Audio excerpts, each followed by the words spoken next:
How do I look? You look pretty good. Fire away. I would say I run because I love to compete, not just with other people, but also with myself. Right? It's a good way to measure my physical fitness and to measure myself against yesterday's self. Right? In high school, I didn't always have the most confidence, but then in senior year, I got pretty good at running, very good at running. I just became more successful in other parts of my life.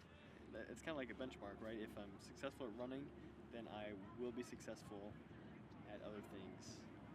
I noticed that in sales too over the summer, just because I was having a successful run every single day, that allowed me to have a successful day on the doors every single day. My dad's a big runner. He ran collegiately at Notre Dame. My dad would go on runs with us, kind of just settled on running pretty naturally. Once I was in the 3rd grade, I would go running with my mom every single morning before school, 2 or 3 miles, or definitely a lot younger than most other folks. Just got the reps in earlier. It's a numbers game, right? So the more numbers you put up, the faster you can go. Scott Jurek, he started out as a Nordic skier, and eventually he kind of found his way, almost by accident, into the ultramarathon scene. Reading his book and hearing his stories and how he transformed his life and also the lives of many other people that were in his sphere of influence, that made me realize, hey, there's more to running than just competing with other people. It's a lifestyle, and you gotta stick with it. Consistency equals compounding, and if I just stick with it and do it every day, good things will come. I haven't been as diligent in my barefoot running in the past couple weeks. I think that's why this knee thing is kind of coming up, experiencing the consequences of not doing as much barefoot running. I'm always trying to get people to do it more. There's always going to be rocks and pine cones, but you just got to live with that, right? Working out with the farm team, it's been great to train with them. They're like my brothers out there. It's kind of like Flight Club. You're not really supposed to talk about it too much because we're not an official BYU club, but we're the farm team, right? For all those who are looking to get onto the BYU team eventually, and there's a lot of guys on the team who are right there. We just train together. We are our own entity.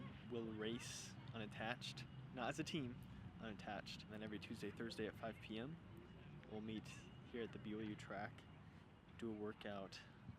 If you know of Coach Ed Eyestone, he's one of the greats. He coaches here, coaches a good amount of pros. Connor Manson, Clayton Young, being the foremost coach. Jared Murphy kind of sticks to the playbook of what Coach Ed Eyestone does.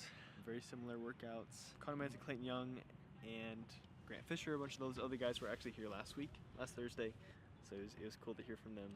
I'm training for the Phoenix Marathon. That's just part of the build up to Boston. Nutrition-wise, got to keep getting the calories in. New development, I started taking creatine. I'll recover better, and thus I'll be able to run faster. I'm not going too crazy, right? Got to get that protein in right after your run. Trigger the synthesis of muscle. Before a big run, I'm not going to eat a bunch of protein or fat. It's mostly just going to be carbohydrates so that I have that pure energy. Focusing on getting enough fiber, usually directly after my run, so that I have the maximum amount of time to digest that, get it through the system before I have to run again, because you know how it is. With running, it's a laxative.